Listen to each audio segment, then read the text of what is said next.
If you're looking for intellectual, informed basketball takes, and you want to bring in media that knows what they're talking about, look no further than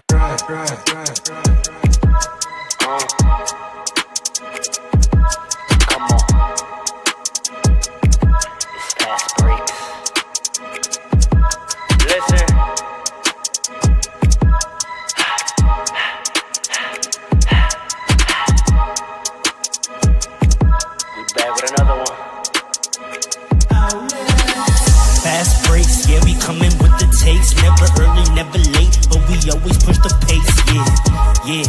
And we really study tape, y'all just view the highlights. Man, we really watching games, yeah. You just watch from the stands. We run 3-man weeks, Paul, Trey, and Allen, yeah. Way more than a fan. We got love for the game. We don't have to pretend. Got it out the mud like you get it off the glass. I'm to run the fast breaks. Throw me the outlet. Yeah, we got it out the mud like you get it off the glass. Time to run the fast breaks. Throw me the outlet. We on the break. It's fast breaks. We on the break. It's fast break. Let's go.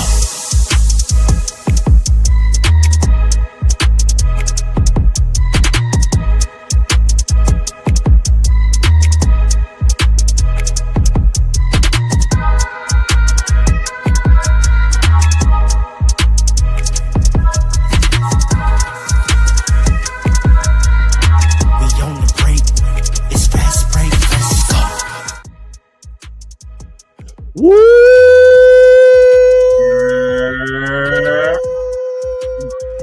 Yo. Hold on. Yeah. Ha. What's up?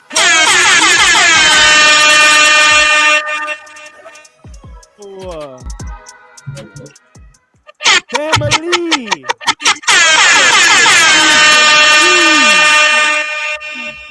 You know who we be. Back again. I go by Ro, the hostess with the mostest, and you know that.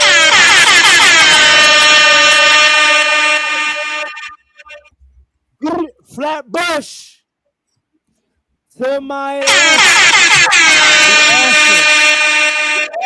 the author, the big man in the middle, Mr. Consistent, America's favorite Haitian uncle, King Joe.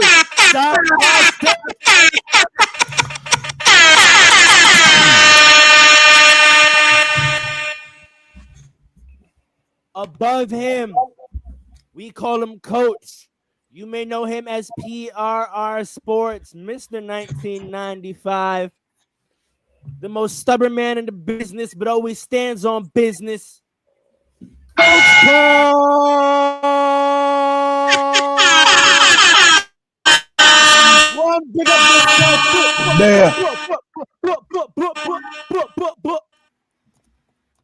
And last but certainly not least, to his right, the professional, the architect. We call him Morpheus. Alan, the man with the plan. What's good? Jersey. Yes, sir. Big Jersey. We are an ensemble. We More are an hard. ensemble that goes by the moniker Fast Breaks. I've been waiting for this all summer. Can I get a rebound, please? Hold on. The Black Kevin Love.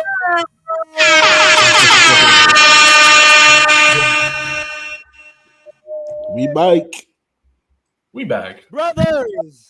Brothers and Fast Break family, I'm so happy you have once again a Saturday morning to join us on an audio adventure.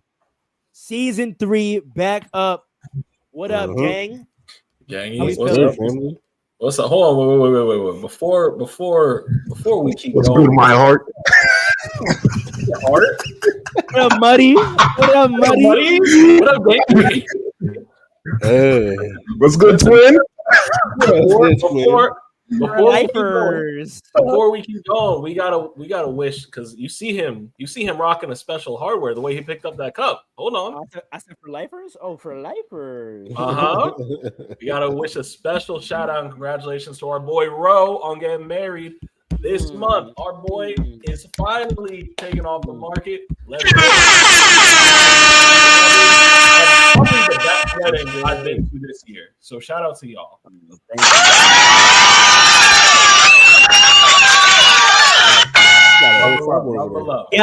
Got him. It's over. Wait, hold on. Are we talking yeah, you know what I want to call. Listen. It's done. Time has run out. It's over. Thank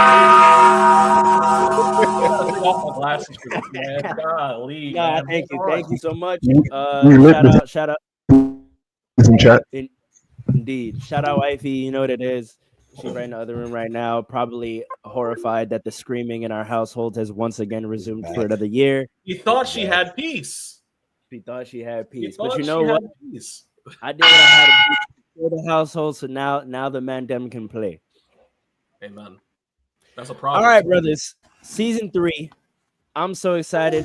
Fans out there, I hope you're excited. We have a whole lot in store for you. I'm not going to tee it up too much. I'm just going to let you see how we're rocking. First and foremost, shout out to the viewers that are viewing this on IG. Can we get some noise for the IG fans? Let's go. IG, baby, what's up? Yeah, let's go. Hey. Can we get some love for the YouTube fans? YouTube viewership is in the building. We love y'all. Come on. Y'all bring it back. Come on. But can we get some love? First pod for our Twitch fams, all the fams on stream chat. Yeah. What up?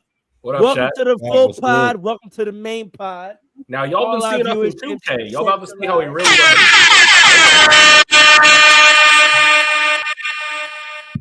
I wanted to before we start the pod. My brothers don't even know this pod on this. Twitch fandom. 2K is downloading on my console as we speak. 26 is loading. We will back up. You know what? Hey, go to the streets. Tell the hood we back up. We back soon. Talk about a time changer. You know what I'm saying? Let them know. Point guard loading. We didn't even go nowhere. Obviously, he'll be 6'4", 6'5". I understand the assignment this year. Oh, wait. I got to send you some 6'8" videos. That's 6'8" PG? 6'8" Magic Johnson? You got to make him a shooting guard, but the effect will be the same. Oh, I don't know. We got to talk about it. But I think we're locked in. We're locked in. All right, bet. All right, fellas. You know how we getting down this season. We got our rapid round segment to start off. Got a few topics I want to throw out to y'all and get y'all quick takes on it. There's really no other topic that we could start this year with other than this one. And for this one, I'm going to go to our brother King Dre to start us off. Dre, I have one question for you, brother. Has the Wemby era begun? Victor Wembanyama has started the 25-26 season averaging 30 points, 15 rebounds, 3 assists, 1.5 steals, and 5 blocks on 56% from the field. Has the Wemby era begun? You know, I think the Spurs are 5-0, second in the Western Conference.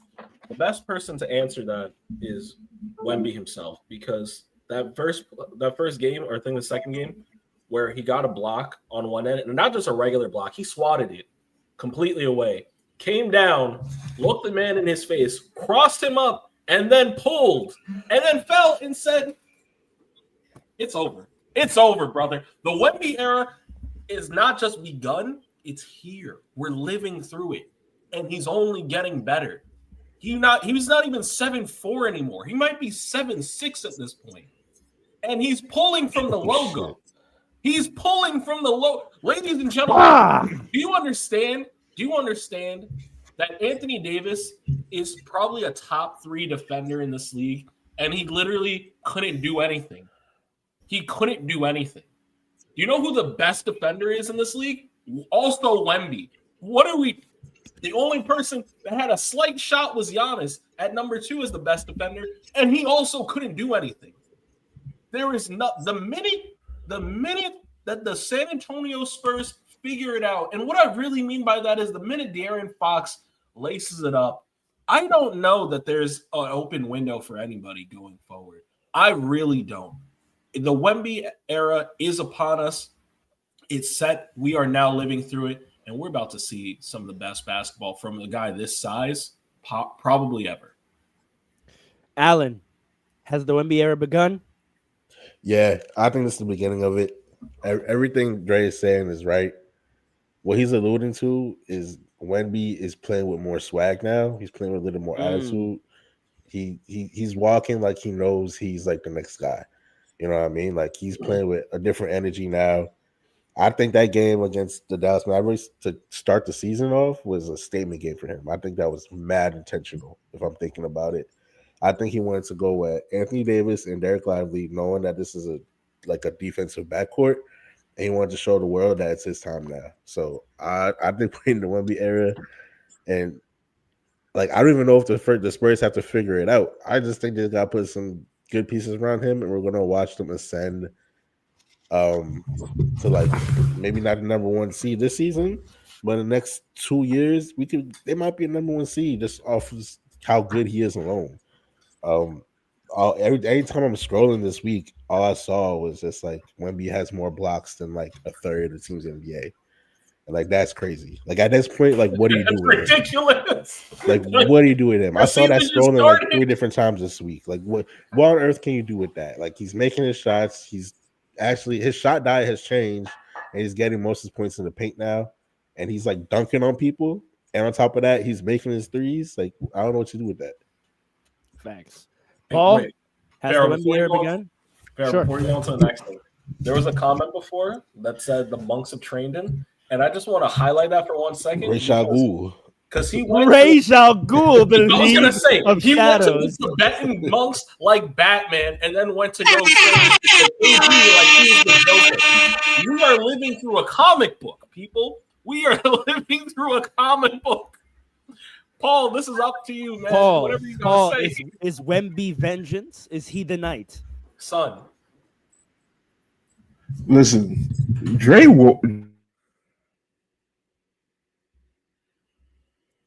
Lost you for a second, brother. Go ahead and top that camera off. I think he was saying that Dre was right, because I was. Muted That's yourself, brother. They made sure you heard that part. Yeah, hell yeah. That's a fact.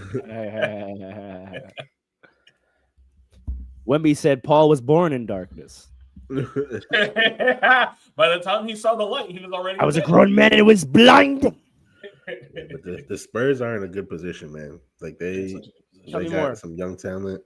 So they have young talent at the same time. They have this phenom in Wemby, who's only going to get better with all this experience. They have Stephon Castle. They got Dylan Harper, who's a beast. I want him on the Nets so bad. And they still got De'Aaron Fox. If I was them, I don't know. You might have to trade De'Aaron Fox, maybe. Like not right now. But you gotta look at that in a because you have all these young guards. De'Aaron Fox is a little bit older than them. You could get some really good talent and put maybe another big man next to Wemby, like a young big man who fits like his timeline a bit more. Or maybe another wing. I'm gonna do a new system this year where things that are very arguable but are not on the slate, I'm gonna put a post-it and leave it on my workstation. And these are things we're gonna come back to. So do the Spurs need to trade De'Aaron Fox? Congratulations, Alan. You get the first post-it of the year. I like that idea. That's an idea I haven't even begun to. I think it's because we haven't really seen them run together. But I see what you're saying. But in either case, they have a good problem. It's a good problem to have, though. So that's what I was saying. They're in a good position. Paul, you back with us? You can hear me? Yes, sir. Yeah. Is Wemby vengeance? Right. Is he the knight? Yo, I was saying this man Andre was right, man. Like all you teams better hurry up and win the chip. Yeah. Because can y'all hear me? Yes. Okay, yeah, because Wemby is coming now. Why? Now here's the thing. Right? I think at the same time, because I thought about this, right? You said I can't talk about the Knicks yet, so I'm not gonna do it. But people are talking about trading all these. Yeah, trading all these players. Like, who would you take over? Would you trade these 3 players or 2 players for Wemby right now and this and that? I think we should just calm down a little bit because we forgot how people were talking about KD. Mm-hmm. By the time the Supersonics went to the Thunder, they were talking about KD in a similar way. Mm-hmm. So let's see. Let's calm down. Let's see. Y'all hear me? Yes, sir. Yeah, we hear you. Yeah. Let's see how how Wemby develops. Let's see how the Spurs develop their team. We know it's the Spurs. Like he's gonna let's call it split. People are saying this man could like surpass Jordan when it's all said and done. Just because he's so much taller than everybody and so much more skilled than everybody, and is starting the season off trying to win the MVP, which that could be something that we end up talking about in the future because the Spurs are not going to be a bad team anymore. Them days are over. He could be those days of the Spurs. They had their little few years where they were struggling. Now they're back to like being one of the best in the NBA. So fair enough. We're going to be talking about Wemby a lot this season. No need to exhaust it now. But I think we're all agreed that it's a new dawn and a new day. There have been a lot of statistical statistically excellent performances to start this year. A lot of people are coming out fully in their duffel, as has been the case, the last few years. I would even say maybe last decade. The season always starts off with everyone, clearly having been locked in with Chris Brinkley and Drew Hanlon and showing off all their bag. But other than Wemby, I would argue there is another player who I would say has been the most impressive with their statistical performance in terms of it being somewhat a new level. He used to be called AR-15. He used to be called the Hillbilly Kobe. I think now we call him Baby Luka. Hillbilly Kobe? That's what y'all call him? We used to. We used to call him AR-15. We used to call him Hillbilly Kobe. Now we call him Baby Luka or just AR. Dre, coming back to you. Yes, is Austin Reeves' special week where he is averaging, I think, 40? He's averaging 40? I think he's legitimately averaging 38. It doesn't matter. I mean, I'm rounding up, but Austin Reeves is currently averaging right now overall. He's averaging 32, 5, and 9 on 50%. But for that week, let me just give you what he was doing. Sure. 41, 4 and 3 against the Blazers, 28 and 16 in a game winner against the Timberwolves, 50 against the against Sacramento, 51, 11 and 9 against Sacramento. That's been his week, and he ended it last night with 21 and a win. Is Austin Reeves' special week sustainable, considering also that Luka came back last night and had his own 41 piece, and the game before this week, Luka, his last game before he got injured, he had 49. Is Austin Reeves' current level of play sustainable? So there's levels to it, right? Is the volume of 40, 50-point games going to continue? I don't think so, only because of opportunity. There's only one basketball. You have Luka Doncic out there who you just set his back, and he's liable to go get you a 50-piece any single night. And if the Lakers organization is going to choose who they're giving the green light to, it's Luka over Austin, unfortunately. Unfortunately. And with LeBron coming back, there's even less basketball to move around. Now, yo. Keep going. Drake, keep going. 20 seconds. 20 second clock. That took me out. I'm sorry. Read the comment for the audio listeners. It's out of context. The comment was LeBron makes white players whack. And I was like, yo, that took me out. FASTBREAKS family, I'm sorry. There's not a lot that usually takes me out of mind from what I'm saying, but that really Lock in, Trey.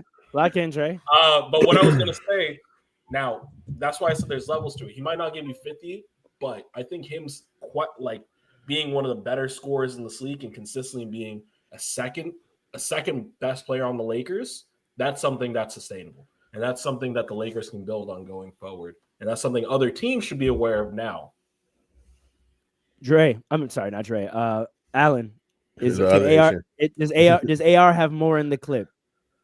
Yeah, I think so. I think this is super sustainable, not in like much like Dre just said, like not in the fact he may not go get like 40 and average 35, whatever. But what I look at with him specifically is like the impact that he has on the game. When Luka and LeBron are out, he's just gonna just get more points by way of like just possessions. But the way he plays is still good. The way he plays still helps out the team, and the fact that he just makes the right play. He's just a good basketball player. His turnovers are a little bit high for me, but other than that, like he knows when to drive, he knows when to pass. He's super good on the pick and roll. So all that is super sustainable. He's still going to make like hella. He's still going to make a lot of like possessions better for you than not better. Right. So like right now, with the ball in his hand so much, I'm just freestyling numbers here.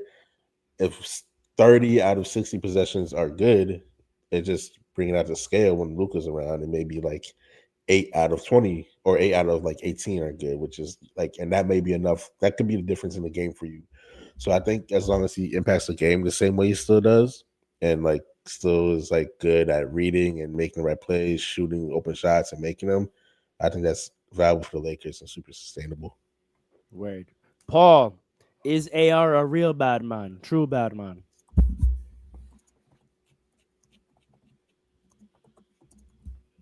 Paul, you with us?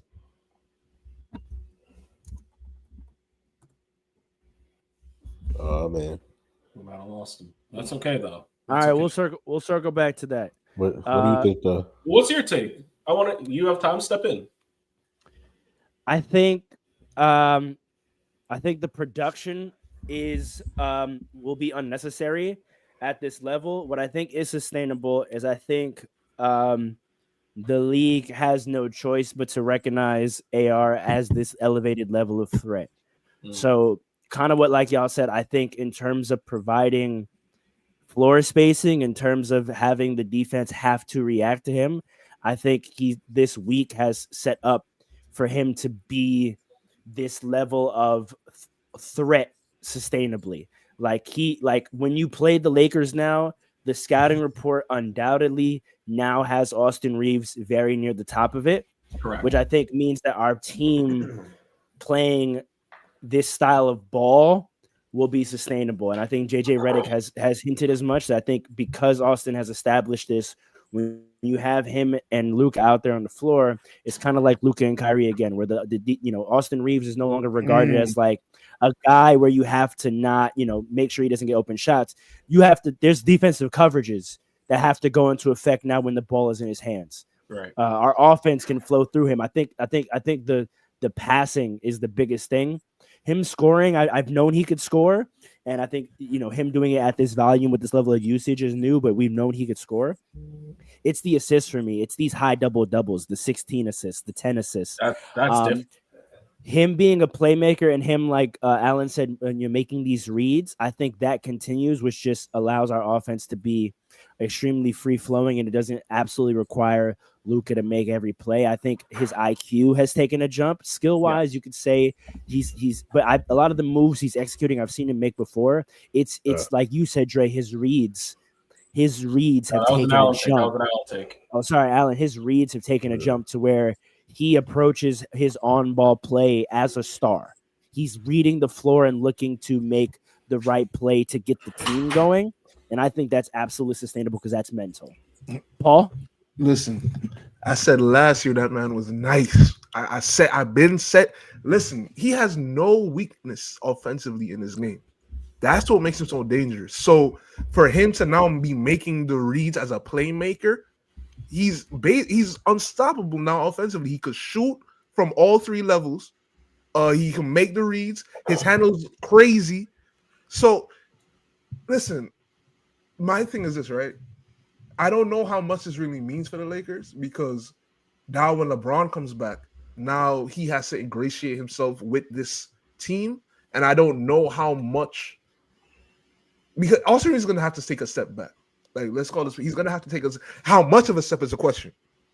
That's This is second post of the year.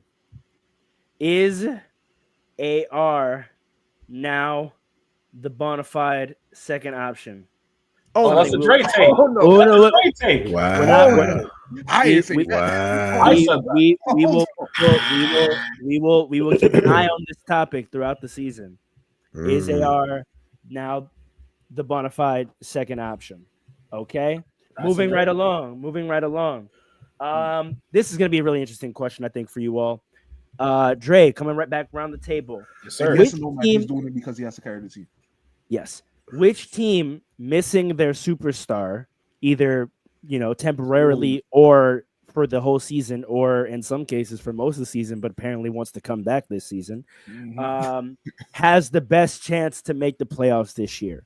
So feel free to pick any team you think qualifies under this category, but which team missing their superstar in any serious capacity has the best chance to make the playoffs this year? So initially, I was thinking Boston for very obvious reasons. But because of those obvious reasons, I'm not going to say them. It's Indiana. The reason why it's Indiana is because the team itself is still moving. Even though Hallie is their star, they've always operated and continue to operate in a team first mentality, which is a very next man up. We said it last year in the playoffs. They run 11 deep.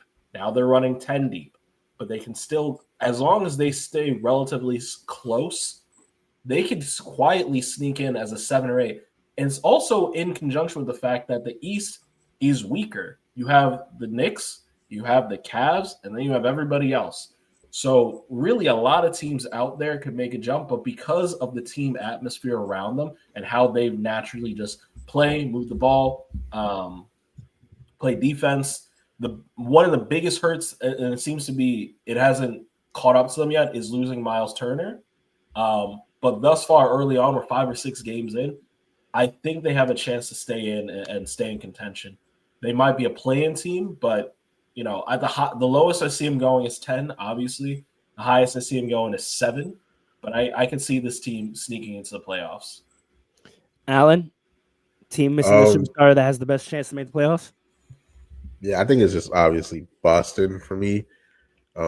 Specifically, I guess it's because Jaylen Brown, man. Jaylen Brown he's willing to, I don't know, he's just willing to take on a moment and do that. I think the team looks super different compared to what they were just 2 years ago when they won the chip.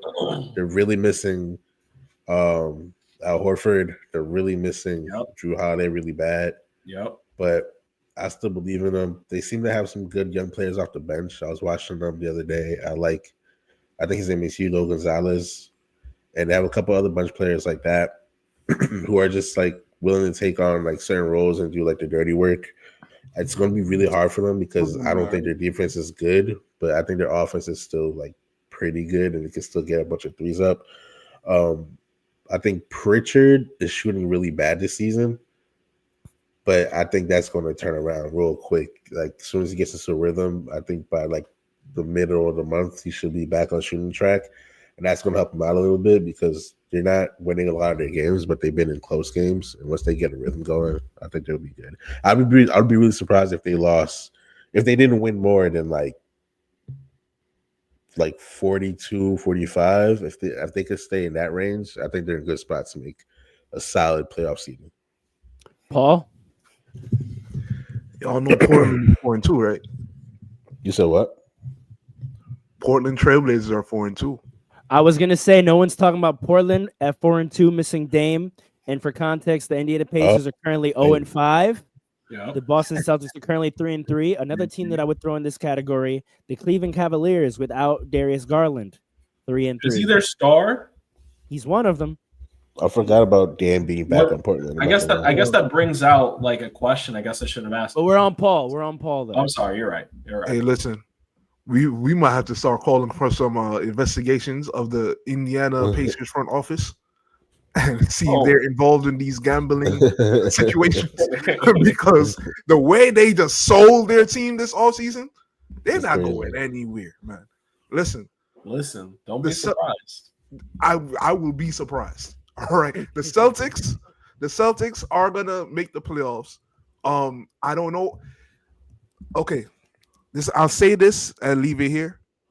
I believe the Trailblazers have the best chance of making the playoffs over the Celtics. But if I'm wrong, it's because I was right about Jaylen Brown being almost as good as Jason Tatum. So we're gonna learn a lot.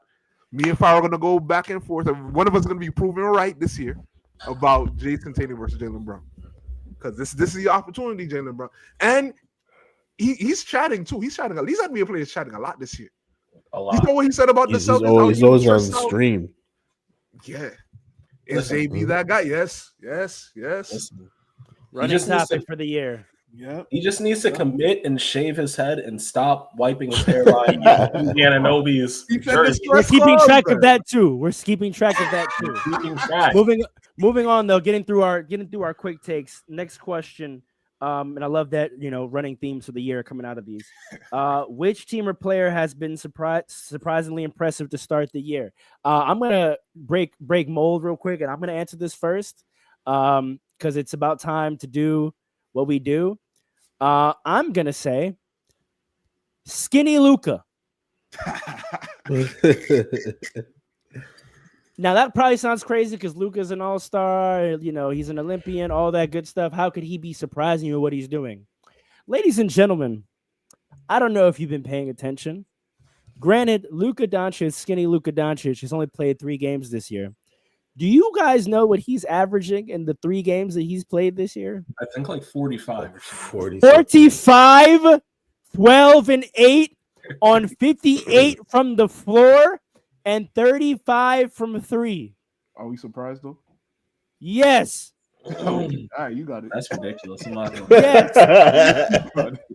We're Go not ahead. going to act like just because it's Luka that this is normal, ladies and gentlemen. His 3 games, he's had 43, 49, and 44. That is normal in the 3 games. Jesus Christ. We knew that Luka coming off the Skinny Luka Men's Health Magazine diet It's gonna be different. was going to be an MVP candidate. But this is, he hasn't played basketball and not scored 40. He Nah, looks crazy. absolutely devastatingly unguardable. He's moving well. He looks athletic. His jump shot is finely tuned. It is becoming easy for him. I think because he's in his 7th year, we don't view Luka as a player that could get better. But I think we didn't remember that Luka was not yet in his prime. And we may be seeing him possibly beginning to touch his prime. And I didn't answer is it the Wemby era yet? Because my answer is I don't know. There's a man over in Los Angeles who I think has something to say, who has potentially an era of his own. He has the right to say that there may be an era of his own. 45, 12, and 8. And the only reason he's not averaging a triple-double is because he doesn't quite have chemistry with DeAndre Ayton yet, who has looked Dominating. good. Once they Looked get good. chemistry, this man might legitimately average a 40-point triple-double on the year. That's my time. That's my take. Dre, who do you got? Most surprisingly impressive team or player this year? Player, I'm going with Giannis. And it's not surprising. It's not surprising that he's averaging 36 and 12. What's surprising is it seems like the team has kind of fallen apart. And yet he is actually keeping them afloat. And he is playing like the best player in the league right now. And I think he's playing like the second best on both. Remember, this is defense. You're right. Correct. You know what I'm saying? So he's been. There was something damaging about watching him take on the Knicks the other night, and he's just moving. He's kind of moving like old Giannis with just bulldozing his way through, which he's continuing to do. But one thing that's different is the confidence of which he's pulling up with, which is like it's like how it happened for LeBron, except quicker, And he's really like, I'm gonna shoot this, and he can make it now too.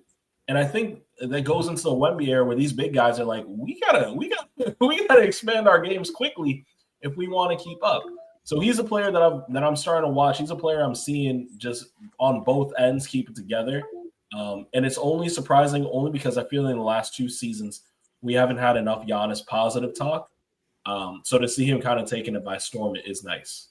Bucks 4-1. Allen, surprising team or player so far this year?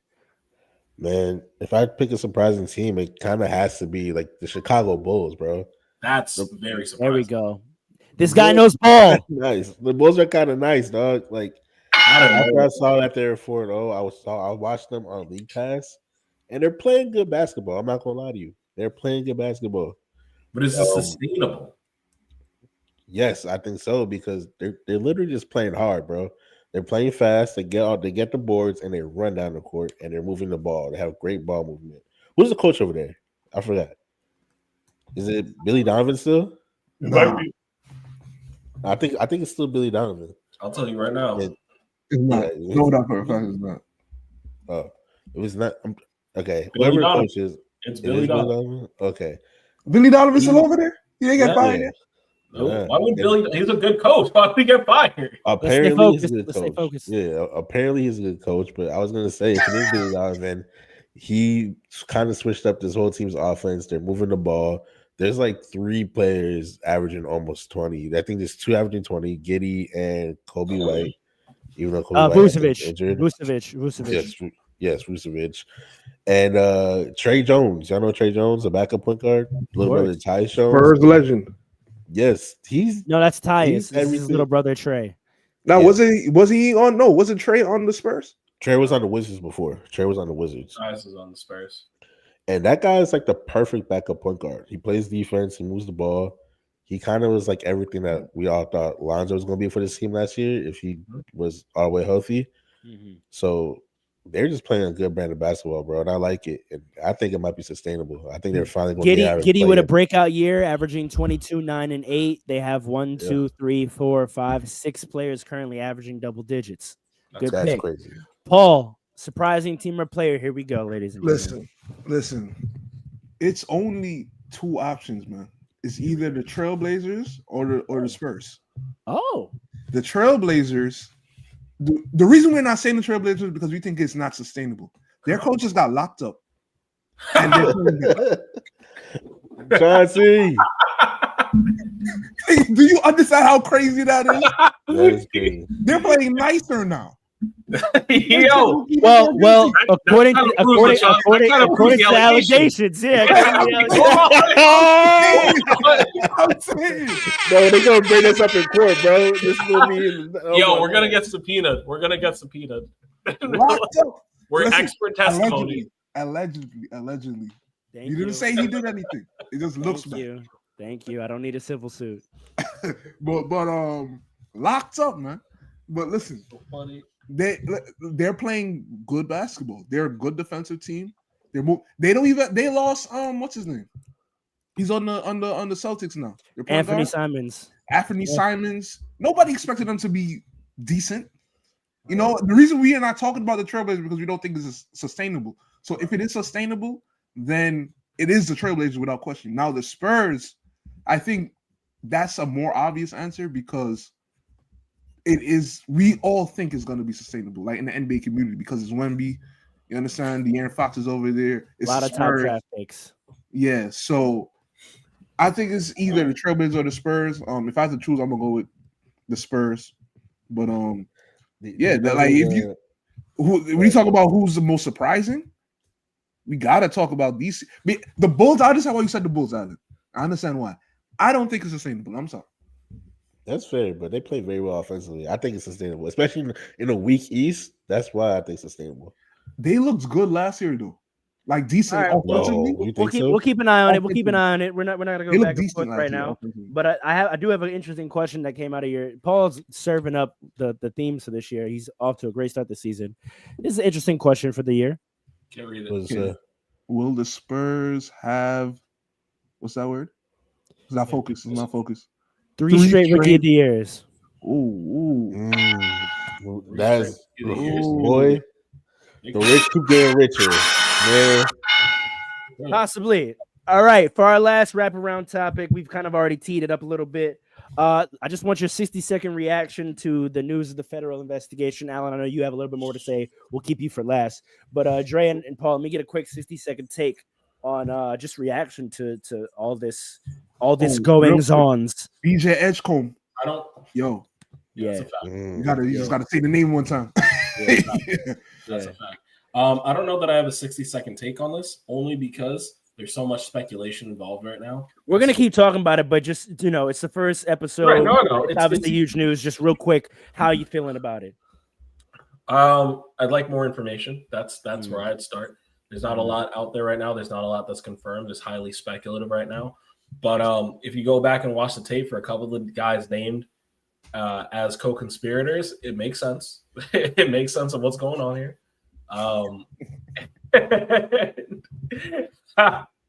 And that's the take I'm gonna. If you go back and watch the tape, there's some evidence. Alleged defamation suits are a real thing. Defamation suits are a real thing. All right, there are standards to be held. So I don't know if it'll meet the standard, but that's what's going on here. I see some allegations coming to light. Allegations. Allegations. False allegations. Oh, 60 seconds. They got these referees wearing headsets now, starting today. Yeah. This is you didn't get that notification. Yeah, we want to hear everybody. All gonna wear headsets now. Yeah, we want to hear everybody. You're not hiding nothing from us. Starting today, Saturday. I got that notification recording too. Wow. But listen, honestly, this is crazy. You can make all the jokes in the world, but like this is very, very damaging. Even if Chauncey and Terry are found, you see the headsets, yeah. So this is very damaging. Even if Chauncey and Terry Rozier are found not guilty and they're just like wrapped up in it, there's just so much. Like it opens up a Pandora's box of what could have been, even if they are innocent.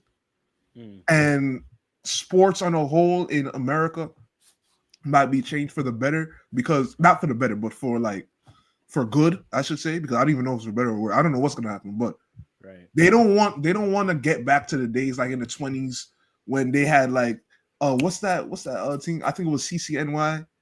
In the 20s they had that game and they like threw some players through the game because of betting, and certain organizations were involved. They don't want to get back to those days.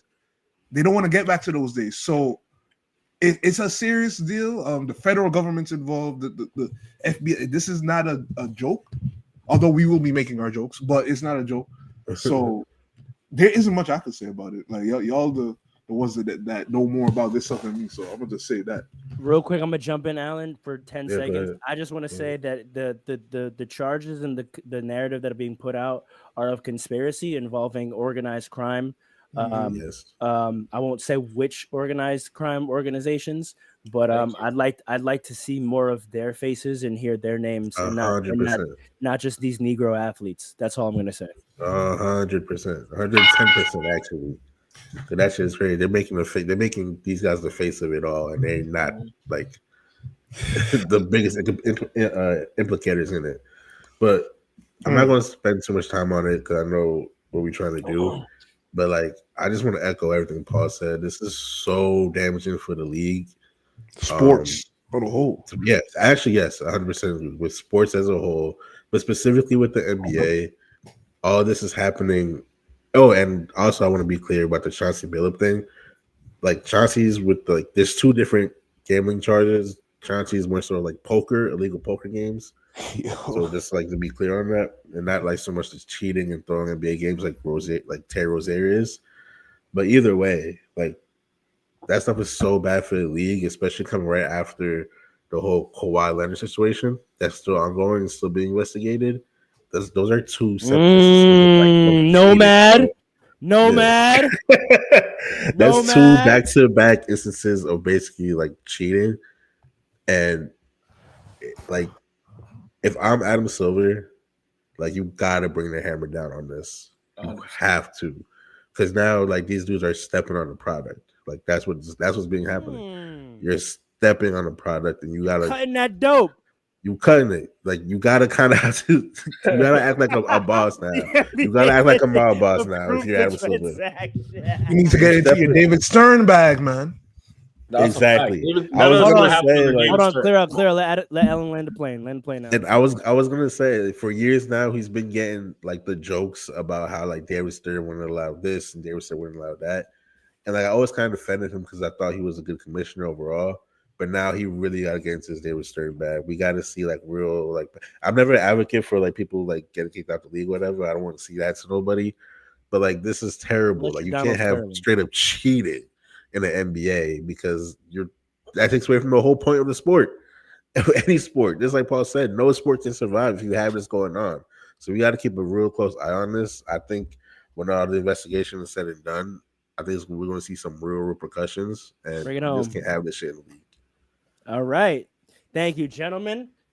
Now it is time to do what we do. We are now shifting to the open forum session of this episode. Fast Breaks family, tune in. There's only one proper topic for us to really get into. It's the first episode of the season. We got to project. That's what we do. Gentlemen, this is open forum. Jump in. I'll do my best to keep everyone organized, but open discussion. Are the Thunder the favorites to win it all again? And who are their legitimate contenders? Yes. Yes, they are. Their legitimate contenders are the Spurs, the Knicks, and the Cavs. Really, Really? What kind of picks are those, man? Oh, this guy's been surprising me today. Wait. Go We'll ahead. circle back to the Knicks. Cavs? Yeah, right. Cavs? Cavs are the second best team in the The East. Cavaliers. The Cavs are the second best team in the East. Cleveland! When they get no. We're not gonna pretend we didn't just see them go into the second round And do get washed. They got washed because they're injured. They got washed because they're injured. Yeah. All right. Listen, They did have the number one seed last year. To your point, I'll give you that's that. what I'm saying. 2014 That's what I'm saying. Atlanta Like Hawks. that's not a crazy take. They've been at the top of the league. Every team that Donovan Mitchell is a part of is a top 1 or 2 seed. I can't count them out. and loses and he's never been to a conference finals. That's Although I true. do think it's not his fault. I do think Donovan Mitchell It's is a never been his superstar in fault. this league. He's a superstar in the league. He's real at the coming out of the East as an inevitability. The way it's looking right now, it is either going to be the Knicks or the Cavaliers. So yeah, you have to say they are legitimate contenders. Whether we are like, oh my God, what's going? No, they are legitimate contenders. And the only team in the West that I said the Spurs for like shock value because they could figure it out. There are a couple teams in the West that we actually got to consider. I'm not talking about the Lakers at all. I'm considering the Warriors for sure, and obviously the Nuggets also. The oldest starting lineup in NBA history, the Warriors. Wait, I'm sorry. So Yeah. the Spurs, I give you valid. You're telling me the way this white backcourt is playing in Los Angeles. Make the league great again. Come I on. gotta see. I gotta see. You're telling me the way I gotta these see. great. You're telling me the way these great gotta see. whites, these decent whites, Make the playing- league great again, man. And he's saying that because they're sharks. That's what he's saying. You're saying that gives you no pause as contending in the West when they're gonna add a LeBron James. They're gonna add the way Jake LaRavia is playing, the way we're defending, and we're gonna add the way Ayton looks increasingly more comfortable every game, double guy again. We'll see. You're saying that the Warriors, with their Jonathan Kuminga issue, are more of a contender than this Laker team that is gonna add a LeBron James in a month. Yes, actually. Say more. This is open forum. I need you to explain yourself. I'll tell you exactly why. The games that I've seen the Warriors play this season, they're very comfortable. They're very good. Steph is still he's averaging 27. He is consistent. Jimmy Butler is just a nice fit into the team. Everything that I thought the team was going to do last year, remember, I picked them as my surprise team last season. They have had a summer together, and they're coming back with 4 guys that are like, we're going to go win a chip. Kuminga was in contract dispute the entire summer. What summer together did they have? They don't care about Kuminga. I know everyone's talking about Kuminga. He's not part of this conversation about who's going to drive the championship for the Warriors. He's a major piece. That's the problem, Andre. That's a problem. He's a major piece. He's But who's been bringing the playing well, championship home? Who's bringing the championship home? Be for real. Who is it? Jonathan Kuminga? No, it's Stephen Curry and Jimmy Butler. Come on. Other thoughts? What do y'all think about this? The Warriors more of a contender than the Lakers? I kind of put them on like the even playing, I guess. So the way I'm looking at it now, after the first couple games of the season, if you had asked me before the season, my answer would be differently. But so far, right now, I have OKC is the favorites to win again. Correct. Right. I think Denver is their main contender, and I have a few teams that's like I guess a tier below that, in like terms of like I have to see more. And I would put the Knicks, Warriors, Lakers, maybe Rockets in there. Maybe Rockets. The Rockets are an interesting pick because we still don't know what they really I have are. no idea what that team is. I have no idea. No one does. And that's why. But I feel like their talent is good enough that it might take them there. But because I don't know what's going on here, that I can't count them like true contenders. I don't know if Amen Thompson can be a championship starting point guard. Yeah, exactly. Right. That's If Fred VanVleet were heelthy, we would be having a different Yes, conversation. But I absolutely. don't. They may need to make a good trade. There's a couple. They might have to go get. I saw Jeff Teague say like throw out names like Drew Holiday, or whatever. But yes, I don't know. 100%. Drew That's Holiday scary. on the Rockets is a That's problem. scary, bro. Yeah, Drew Holiday on the Rockets is a real problem. And by the way, for my take going back and forth right now in the West, it's Thunder, Spurs, Warriors. So I don't like. Yeah, but the Spurs we gotta see, bro. I know it's cute and they look good, but we're talking about playoffs and contending. We need to step up. That's a young team over there, man. That's a very. I understand. As nice as Wemby is, they're so young. They got. I think the Nuggets are real. The Nuggets are real, and the Warriors. The Warriors and Lakers are real. A step this season, by the way, and no one's talking about it. My fantasy team is talking about it. My fantasy team is talking about it. Aaron Gordon and Jamal Murray too. Jamal Murray has been playing really good at the start of the season. Yeah, the Nuggets are real. This is the first time I'm going to be like the Nuggets are real. The Nuggets are real. I think the Lakers and Warriors are real. I think the Rockets are a question mark. I think the Spurs are a question mark, and everyone else after that. But I think you have to put the Warriors and Lakers right there. And I think I obviously get the Lakers the edge for youth, and I think the Lakers are more talented, to be honest. Than who? Than the Warriors. You mean because of like they have more talented players, or they have? The Warriors have 2 All-Stars and some nice pieces in Pod and Kuminga. Their size is still a question mark, or Al Horford is not playing that much minutes a game. Right. Whereas you have a double all-star backcourt right now, a quasi all-star center, a bunch of 3-and-D wings. Quasi all-star. Yeah, that's dragging it. Historically, has DeAndre Ayton not been a quasi all-star center? He hasn't been on the Suns for a long time. If you name the top 7 centers in this league, does no. Name 7 centers better than DeAndre Ayton right now. I'll do it right now. Wemby, Jokic, Miles Turner. Stop. Miles Turner is Stop. Whoever others want to say third.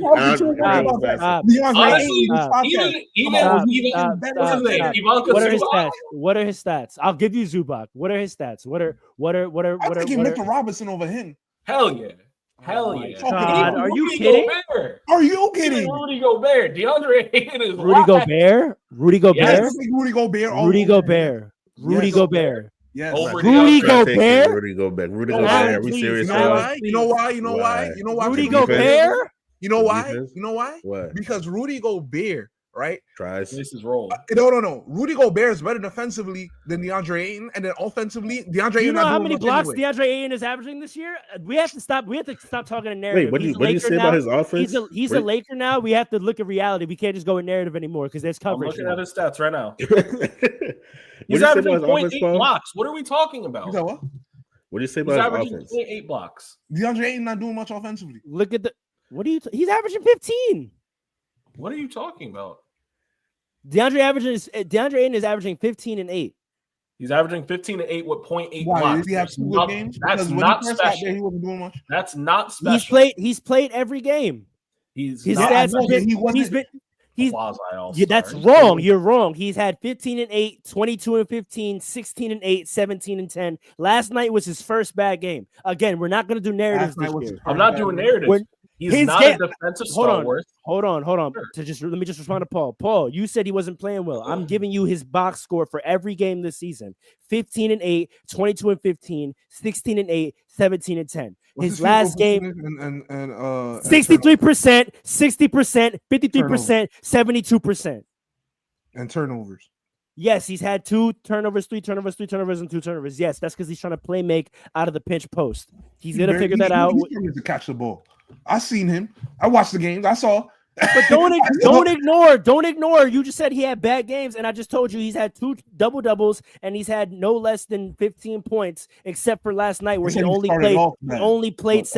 What did he start off bad? 15 and 8 on 63%. How is that bad? 8. And then the next game he had 22 and 15 on 60%. You acted like Rudy Gobert can't put up 15 and 8. What is Rudy Gobert averaging this year? I'll tell you right now. I'm not doing narratives. I'm not doing narratives. What are you talking about? DeAndre ain't doing that without LeBron. Rudy Gobert is averaging 8 points and 8 rebounds. What are you talking about? I said he's playing without LeBron and Luka for some of those games. And he's averaging 1.4. Rudy Gobert is on a healthy Minnesota squad right now, playing with Anthony Edwards and Julius Randle. Ant's been hurt. How did you feel about Minnesota as a quasi contender? I don't believe him because of Rudy Gobert. How about that? Agreed. I don't know if it's for you act like Rudy Gobert. Wait, time out, Paul. You're acting like when a superstar is hurt, Rudy Gobert moves significantly up in the offensive options on that team. He doesn't, whereas Ayton does. Ayton is currently the 4th option, and so with Luka and LeBron out, he's the 2nd option, and he's doing what he wants to do. Jaden McDaniels is higher on the depth chart than Rudy Gobert on that team. What are you talking about? Dante DiVincenzo is higher on the depth chart than Rudy Gobert on that team. What are you talking about? All of them are running pick and rolls with Rudy. And by the way, they are the scoring option. What are you talking about? And by the way, going 7, Rudy, come on, man. Going 7. I know he's not the nicest. I know he should be better, but you said DeAndre Ayton is a quasi all-star. He's not. That's more ridiculous than what I'm saying. We named 7 for sure. Alperen Sengun, thank you. I forgot about him. He's also first of all, the fact that y'all said Miles Turner before Sengun and Evan Mobley, take your basketball cards. Evan Mobley's not a center. No, Evan Mobley plays. You said Miles Turner and Rudy Gobert. Evan Mobley's not a center. Evan Mobley plays power forward. He plays power forward. He has Jared Allen with him. What are we talking about? Yeah, come on. Like, what are you talking? Yeah, he's not a center, man. If we're talking healthy right now, I give you Jokic, Zubac, Sengun, Chet Holmgren. Yep. Well, Chet Holmgren is a power forward. That's 4. Chet Holmgren is a power forward. No, he's not. Yes, he is. Who starts at center on the Thunder? Who starts at center on the Thunder? Hartenstein. No, he doesn't. Yes, Jalen Williams is their power forward. No, you're wrong. Jalen Williams is their starting power forward. So when Hartenstein is healthy, Hartenstein's their center. No, he's not. When Jalen Williams is healthy, he starts at power forward. Only because Jalen Williams is not healthy. Jalen Williams is not healthy right now. When Jalen Williams starts, he's the power forward. Please stop. So Chet Holmgren is the center. So I'll give you Chet, Sengun, Jokic, Zubac. 5 and 7. DeAndre Ayton is in the conversation. And Wemby. No, Wemby. No, he's not. I'm taking Mitchell Robinson over him, man. Agreed. And why are you acting like you're ignoring? What is he average? Ignoring the Portland Trailblazer years. That man was whack. That was 1 year. That was 1 year. And you know what he averaged in Portland? That was his most recent year. He was whack. Do you know? Okay, so we're gonna ignore a man's whole career because he had one bum year a year ago. That's what we're doing. He's young. Hold on. He was trending down. He's young and was trending down. Honestly, even for a year is trending down. What are we talking about? He started looking worse the longer he was on the Suns, and then he went to the Trailblazers and wasn't motivated. First of all, none of that. For non-motivated, his first season with the Blazers, 55 games, he averaged 17 and 11. Let's start there. And then last year, 40. He only played 40 games for the Blazers, and he averaged 14 and 10. So he has never not averaged a double-double. I don't know what y'all are talking to me about right now. On a whack team. Most of his career, he was in Phoenix, and he went to the finals. And the year he went to the finals, he averaged 17 and 10. What are we talking about right now? Listen, if you watch the Trailblazers, he would know. They know he was whack. Hold on, Alan. I haven't heard you a lot on this, and I want to move off of just the Lakers being a contender. But can you give your perspective on DeAndre Ayton? I think he's a top 7 to 10 center. He's averaged at least 16. He's averaged at least 16 and 10 his entire career. Yeah, I'm gonna say 10. I want to say 7. If we thought about it enough, we might come up with some more names. So we missed a couple guys like Cat, DeMontis. I didn't miss Cat. I said it 6 times. Oh, All right, yeah, I'll give you Cat, Yeah, DeMontis. That's like 6 and 7. I think Right. 8, 9, and 10, 8, 9, and 10. He's right there. Yes. yeah. So all right, He so might- now he if might- we're he adding might in be- these power forward / centers, then this man is dropping to like 15 to 20. Yes. Cat don't play center. But anyway, plays When Cat Mitchell plays Robinson is center. healthy, he starts. Right. So But like if anyway, you're gonna do that, it don't even matter if he's top Never 7 or 10, healthy. whatever the case is. Like I think he's been playing good this season, and he's doing what he got to do. That's the point That's of it. fine. I just have a You know what I contention mean? to Like, say he's a that's quasi kind of all-star. no, that's OD. That's OD. That's Wait, OD. a guy that has historically averaged 16 and 10 isn't a quasi all-star in this league? No. He's a center doing his job. that's Oh, unfortunately then Rudy Gobert should give back all his money. correct. All of If 16 and 10 is a center All doing of it. his job in 2025, Rudy All of it. Gobert should be arrested for fraud tomorrow. I agree. He needs to give back all his That's DPO right. lines. What We're do you not going to mean? sit here and This act is- like there's a bunch of big men out here averaging 16 and 10. We're not going to do that. I mean, there's a lot actually. No, a there's lot. not. Everyone we just named that's on the 7 list is doing it. On the top 7, they're all doing it. And not all of them are going to be all-stars, by the way. NBA center stats this season. Let's see. Go for it. Go for it. Who's averaging? Bam Adebayo is averaging 23 points, but only 9 rebounds. Jokic is obviously 20 better. and 14. Jokic, I would say so, yes. But my specific point was there's not a bunch of guys out here averaging 16 and 10. Nikola Jokic, 20 and 14. We know who he is. Vucevic, he's averaging 20 and 12. I don't think that's going to hold up. Porzingis, 19 and 6. Cat, 18 and 13. Solid. Embiid, 17 and 5 in 22 minutes. Zubac, who we said is better, 15 and 8. Jared Allen, 14 and 7. Sabonis, 12 and 14. Solid. Miles Turner, 10 and 6. All That these is guys it. are better than him. That is it. My question was, what I said was, there's not a ton of guys out here averaging 16 and 10. Right No, I now, agree with there's that. only I 2 agree with that. centers. Right now, What there's are- only what- 3 what are centers our in the league opinions? averaging double doubles. No, I Right agree now, with- I there's agree only with- 3 centers in the league averaging double doubles. Let's be clear about that. I agree with that, but all those guys, to our original debate, are better than DeAndre Ayton. All right, let's go to the East. The Knicks. Are they legit contenders Yes. to the Thunder? Yes. I'm concerned. I'm Okay, Here we I go. No, no, I no, knew wait. you were gonna give it a real. I'm not saying I'm not concerned, but again, looking at the layout of the East right now, But that's by default. Are they Yeah. Are- contenders on the court are they so far? Can you see them beating the Thunder right now? you won't, I can't I don't want to honestly answer that. Well, that's the question. I don't want to honestly answer I that. didn't get my contenders in the West yet either in the East. But Say all your Well, contenders right now. well, so you don't agree with the Nuggets, Warriors, and Lakers?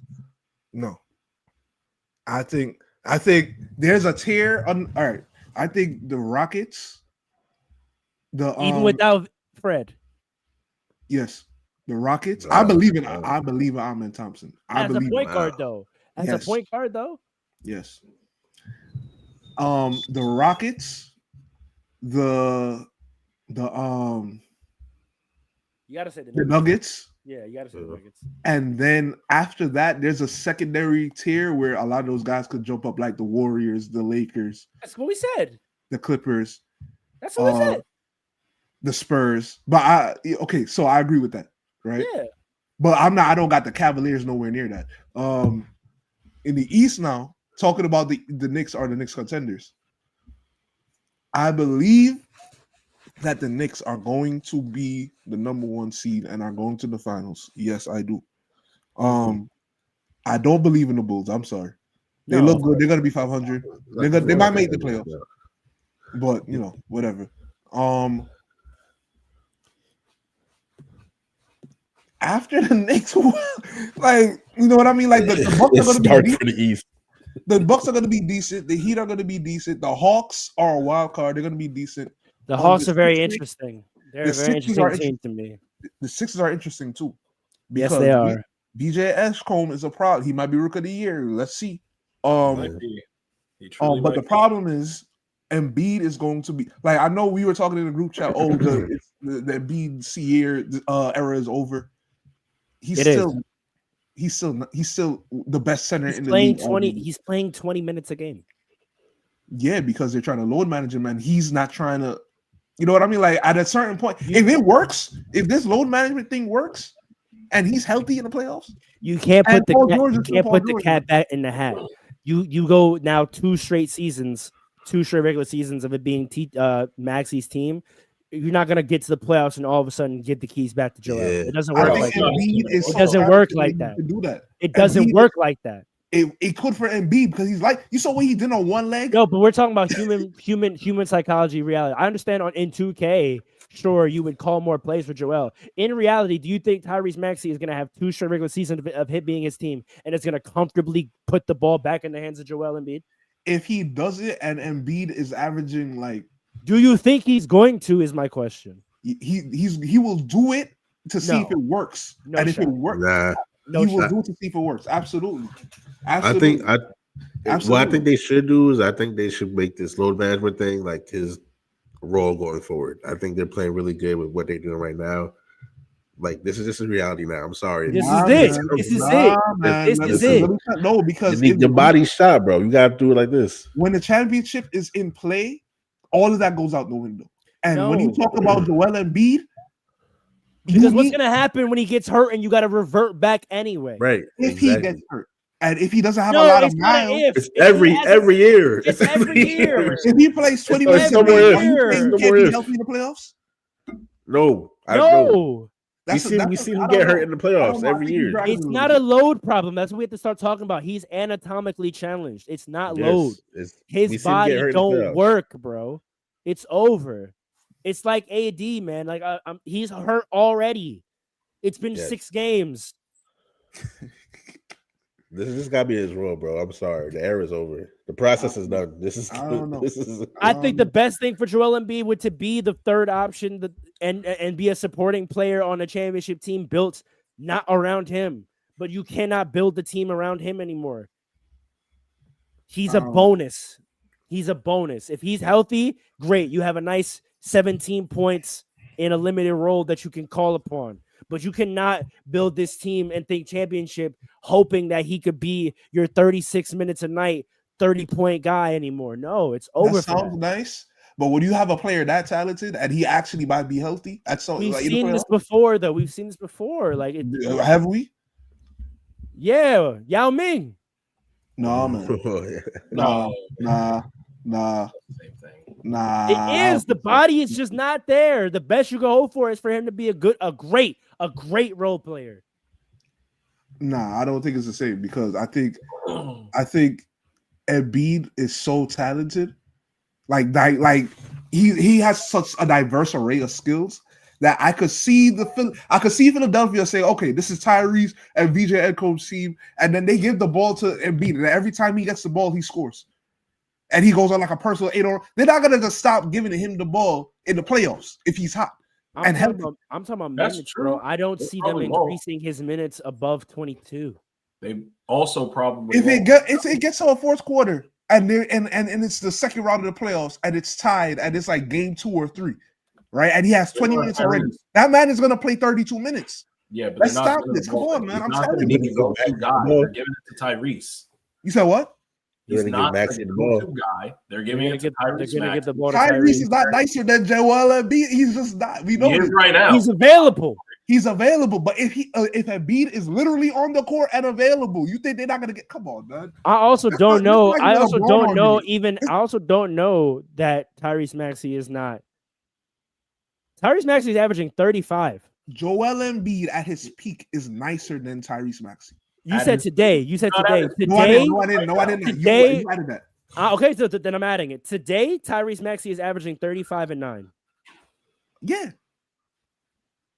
Joel Embiid. I'm not thinking about a Joel Embiid. I'm averaging 35. Okay. All right. Let's see the playoffs. Because I seen him in the playoffs, and he looked really good, except for in certain moments where his mid-range, he just didn't want to shoot it. What year is he in the league? Let's not forget that. He's in his Year 11, I Bro, think. you're bugging. Fifth. You're 11. bugging. Fifth. You're Tyrese bugging. Maxey? It's his 5th year, bro. It's his 5th year only. You said Wait, 11. He's Tyrese not even about? touching.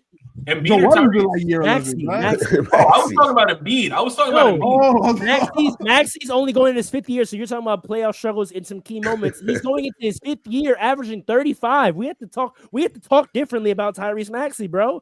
He's not even Very touching his respectful. prime yet. He's not even Very touching his respectful. prime yet. Come on. Let's see.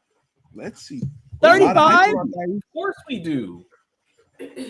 You could average 35 and be limited in certain areas in your game. Potentially, but And he's 9. Not. Don't forget the 9. But he's not. He is. What's his limit? He doesn't know how to Whatever control his limit, shooter. You whatever remember limit John he Wall has earlier? had, whatever limit he has had, let's put the caveat that he's going into his 5th year. So you're acting like it's a fixed problem that he could very much improve and fix that weakness this year. Whereas Embiid, his health problems are not going anywhere. Not going anywhere. But you're banking on a what if, and I'm just saying that's a what if. You're banking on a what if. No, but they're preparing I don't know for. if it's a what if at They're this moving differently in a way where they're trying to make it happen. Tyrese, just because he's averaging 35 doesn't mean that all of a sudden he's going to start putting up for more mid-range shots and making them in the playoffs. That's I fair.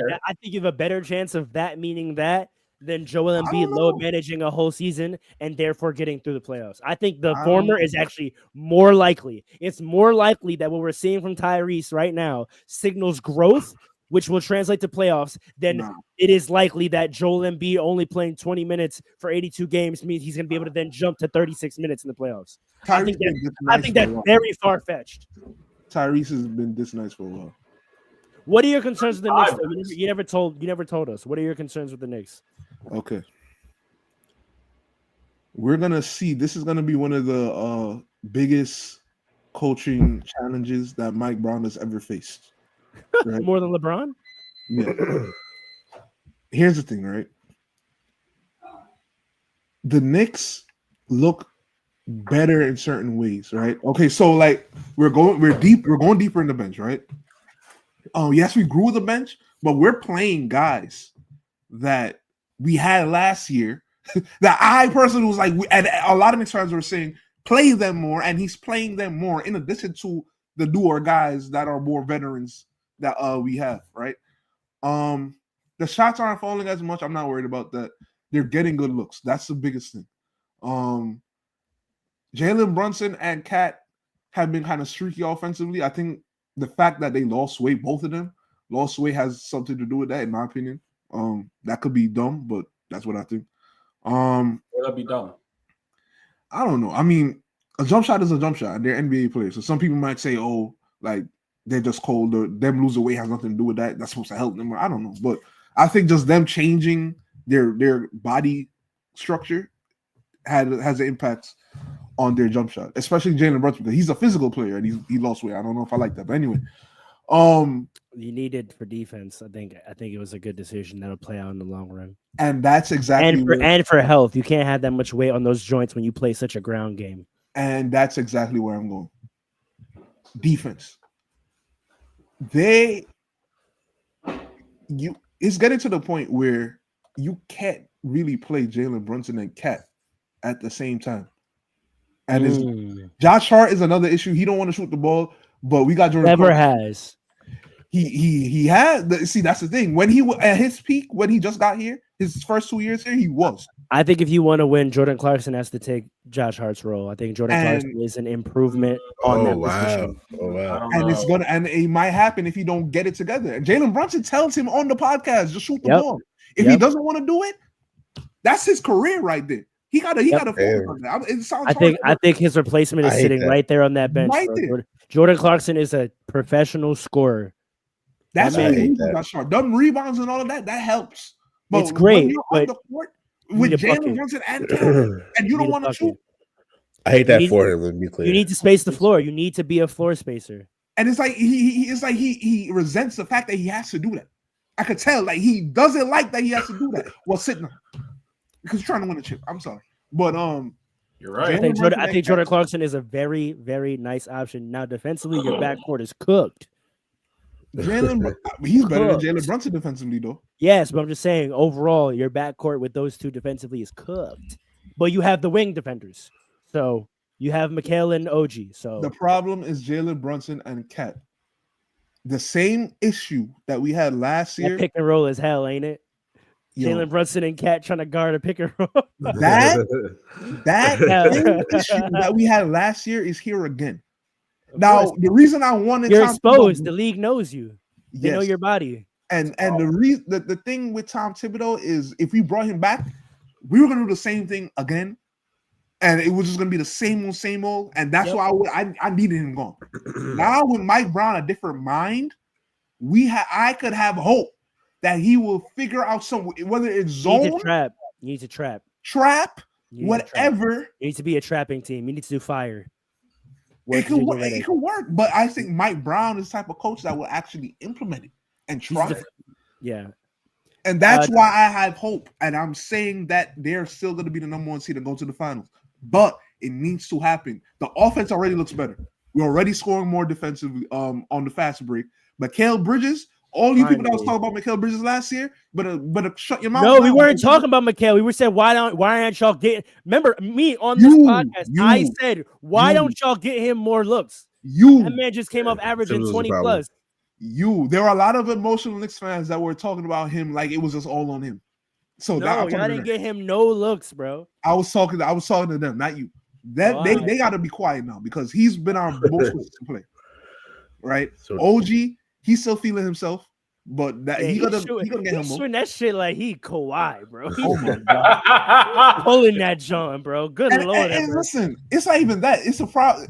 I'm cool with that because he's making it. Like the contested threes, he's making it. I don't even like his form. He's shooting it and pulling his hands back like he knows he's going in every time. He's very confident.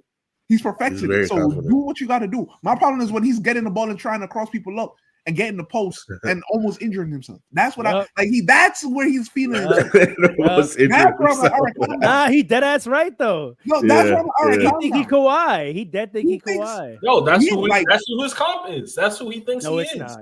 It is. No. Not competition. Like playing, like you know. No, I know what you meant. I know what you meant. That's who he thinks he is. I'm telling you. That's what everybody. That's his shades of. His shades of. Yes, that's who he thinks. When he was in the gym, he said, "I'm really moving like that, huh?" Gerald Which Wallace. tells you he probably also thinks he's like Kobe. Corey Maggette, bro. That's who he is. He's Corey Maggette. Who was good. He was really nice. But like I'm concerned. I believe that they will pull through because we don't have Tom Thibodeau as our coach anymore. But Alan and Paul, wrap us up with your other contenders in the East. So you got the Knicks at the top of the crop. Who do you think is legitimate? Brother, there are no other contenders in the East. It's dark. It's dark for them. It's a wrap. This is so bad. Like, do you not believe in this Bucks early success or anything like that? No. He doesn't believe in that. Out of respect for them, I'll put maybe quasi. I respect for Giannis, I guess, but like I don't know if that's sustainable. What about the Pistons? Do the Pistons take a leap? Do the Pistons take a leap this year? Even if they do, they still. Wait. That's another. By the way, they have another guy that's averaging 14 and 10, Jalen Duren. This whole I went back through. Hold on, because what's his name? Isn't even averaging 16 and 10 right now. That's a different story. He's averaging 14 and 7, but that's because Luka wants to get 12 rebounds a goddamn game. That's DeAndre Ayton's averaging 14 and 7, and they're like, Steven Adams has more rebounds than Ayton. But keep going, Alan. Stop. No, he does. Go check. There's no other team in the East, bro. So we don't believe in none of the young teams. The Pistons, you don't think the Magic will get it together eventually? All those teams are. I lost faith in the Magic. I lost really faith. That early. That early? They can't shoot. Still they can't shoot. Like they're hitting the side of the backboard. Have y'all seen? I haven't watched the Paolo's. I haven't. Paolo's 3-point numbers. Like look up his. Do we believe that's gonna stay like that though? I mean, we know. I don't know what happened. Paolo is a probably projected second team All NBA player this year. The funniest thing I saw is they were going against the Pistons.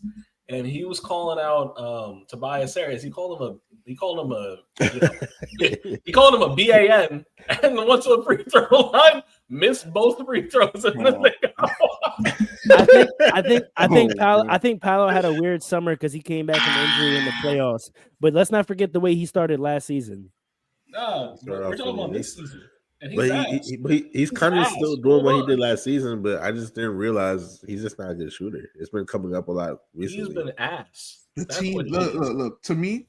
No. Paul, I'm sorry. Whatever you're going to say, just I don't know about ass. I mean, he's just had keep it in context. that he is 24, ass. 24, 32, 24, 20. Like, he's not ass, bro. What are the averages? What's his average right now? 22, 9, and 4. Like at 22 years old. He's not ass. What's the percentage from three? It's bad. Say it out loud, please. 15.8%. He's ass. He's going ball. He's going ball. Listen. That's not gonna stay that way though. The same way Like, we how know are you the this Bulls. Wait, the same way we know the Bulls. But wait. The same way we know It's the not, Bulls it's not. aren't real in how good they are. We know that Paolo's not real. You know what the thing is with you, Fyro, that I realized? What? You are no, it's a philosophical difference. I've been saying this for 3 years. No. This is one of it's the a philosophical difference for no. 3 years. No. I agree with you. It's just that I'm calling out one specific. You look at youth from an optimistic perspective. Like you look at every young player, like they are going to get better because they are young. Of course. Every young player doesn't get better. Yeah, but how many? Wait. In the last era, I like this point. In the last era, who flopped? I got to think about that. Exactly. So typically, So typically, young players that show a certain level of talent, you more times than not realize it. That doesn't mean they all become 5-time champions, but it's a flop and a bust is actually rare. That's why it's so significant. When someone flops and busts, I'll tell you right now, the last era flops and busts: Markelle Fultz, Ben Simmons. What's a flop though? They never become. They show all-star level talent and never become that level. I disagree. I don't think that's a flop. I think what's a flop then? I feel like a flop is almost like you regressed. Like it's either you regressed or you showed the talent. But what if like you said you never get better? If you never get better, you can still have a long like Andrew Wiggins to an extent. You can make an argument. No. You can't do that because Andrew Wiggins touched his potential, exactly. One, he touched it. One, you would say on the Warriors, he was a major piece in winning the chip. He was their second best player. Exactly, he was the second best player, and also when he had that role in Minnesota his last year, the reason they traded for him is because he was playing like an all-star. He's never had that role again, so you can't hold that against him. But the problem is that with him, okay, maybe you could say that last year the Timberwolves, but he played on the Warriors. You know what I mean? Like he was a role player, but an important role player on the Warriors. He was the second best player. He was the second best player because of his role and what he was asked to do. Whereas where he was drafted and projected to be, he was projected to be more than that. And he was good. Hold on, Paul. I want to specify this nuance. I'm not going off like, do you meet your specifically match projection? Like you're supposed to be the best player in the world. Did you become that? I'm just saying when a young player gets drafted, right? Yeah. And they have some early seasons where we go, this is going to be a really, really good player. This is going to be a quasi all-star level player. It's actually very rare that they don't become at least that. There's only so many players we can name from the last era where that happened. Markelle Fultz, Ben Simmons. That's really the only two I can think of where we looked at them and we're like, oh, they're going to be really, really good. And they did not become really, really good. Zion is amazing. What are we talking about? He's still really good, though. He's amazing. He's good. He shows up for 3 games and then he's gone. Yeah, but that's not him not getting better. When he's on the court, he's a problem. Because you can say something about AD. Like, sure, AD accomplishment-wise has not done what we thought, but he became the player we thought he was going to be. Okay, so I just want to Would you say AD is one of those guys? What?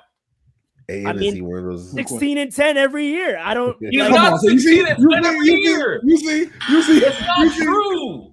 Listen. The Lakers got 20 all-star players on their roster, man. I didn't say that, bro. I know you did. No, but let's be honest. That's what I'm saying. There's not many players in recent history who we look at and go, "Oh, he's going to be really good," and he doesn't become really good. There are plenty of players that are drafted in the first round of these drafts that are just. I didn't say pick though. I just say when we look at them in their first few years and we say, "Oh, he's gonna be really good."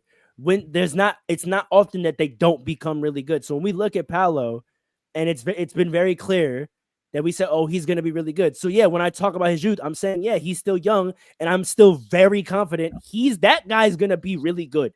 I think you're saying that because he's really good right now. He could very well not improve his 3-point percentage. He could very well stay at this level for the rest of his career, and he'll be one of the greatest Magic players ever. Am I wrong on that? Yes. What? If he stays at this level right now, he stays on the Magic for like 10 years, he's not gonna be one of the best. 22-9 is not one of the best players ever. Magic players. No, still no. Gilbert Arenas was a Magic. Let's not. long is he there? Dwight Howard was a Magic. He's the greatest. T-Mac was a Magic. Let's calm down. You said Dwight Howard is the greatest? Hedo Turkoglu. Dwight Howard was the greatest? He's going to be greater than Hedo Turkoglu if he stays at this level for 10 years. Hedo Turkoglu, come on. Hedo was nice. I used to mess with him. I don't know he would be alive. But he didn't have the role. He didn't have the What are you role. saying? Hedo Turkoglu was the Manu Ginobili of the Magic. Facts. Agreed. And Manu Ginobili is one of the best nice. Spurs ever, no? Yeah, but they don't have a lot of greats in there. He's arguably the fourth best Spur ever, no? Yeah, but they don't have a lot of great players in their history. See, I hate that narrative because that's not Magic? true. The Spurs. That's not true. Spurs, that's not true at all. That's not true. They were good players. David Robinson. Oh, I'm sorry. No. He's the fifth. I forgot about Kawhi. Tim, Tony, David Robinson, Kawhi, then Manu. Correct. There's a legend on there too. Oh, George Gervin. Yeah. George Gervin. I might have Kawhi over George Gervin though. I'm not gonna lie. I definitely have Kawhi over George Gervin, but that's okay. Tiny Archibald, like we could, they got players over there. To say they got, don't got nobody, come on, man. They got they got players, but they don't got as many as like Avery Johnson. Come on now. Avery Johnson. Adrian Dantley. Adrian Dantley's best years were gone by the time he got to the Spurs. I was with you. I was rocking with you. I'm told no. Listen, Kevin Durant is the greatest player to ever play on the Thunder right now. Right? Let's see what SGA does. But the greatest Thunder ever is Westbrook. I'm saying that if Paolo stays at this level for 10 more years, he will be one of the greatest players for them, like the greatest Magic players ever. Okay, I can live with that. Yeah, but here's fair. We don't have time. I know. I'm just the last thing for Paul. Paul, I think you're just like you're thinking I'm projecting a very specific vision for him, and I'm not. I'm just saying I think we've looked at him. I think right now our projection for him is to be a better player than he currently is. That's all. Like that plainly. That plainly. Well, I'm not doing specifics like that. We think he'll be a better player than he is now. Yeah. I'm just saying, I think it's a pretty good bet that he's going to become a better player than he is now. I'm not saying how much better. I'm just saying, so when we talk about projection and we talk about, I'm always going to youth.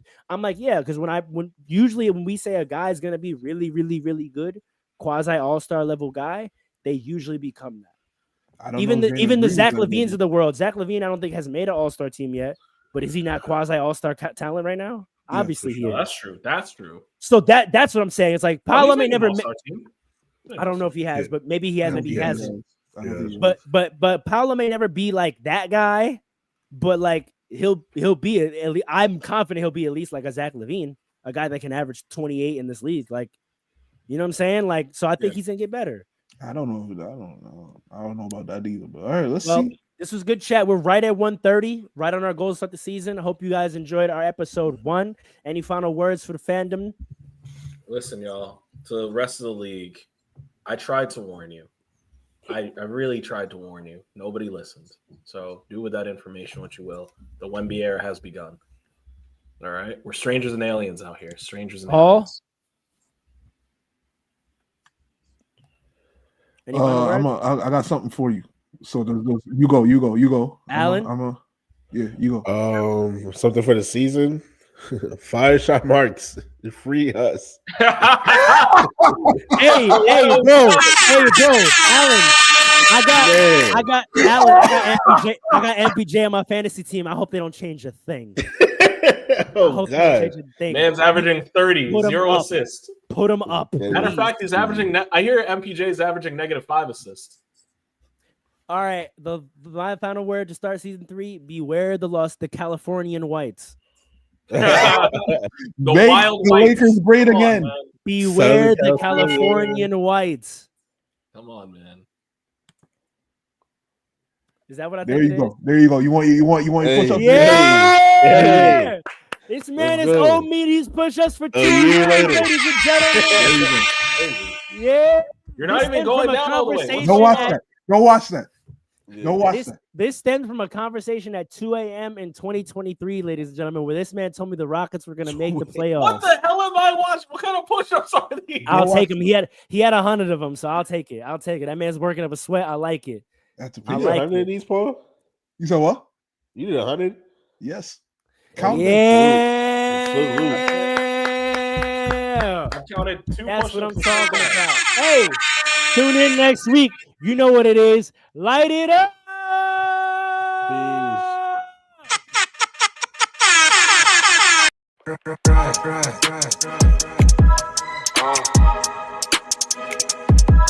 Come on. It's fast breaks.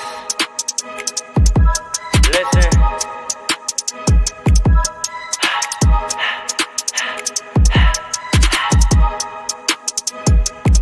We back with another one.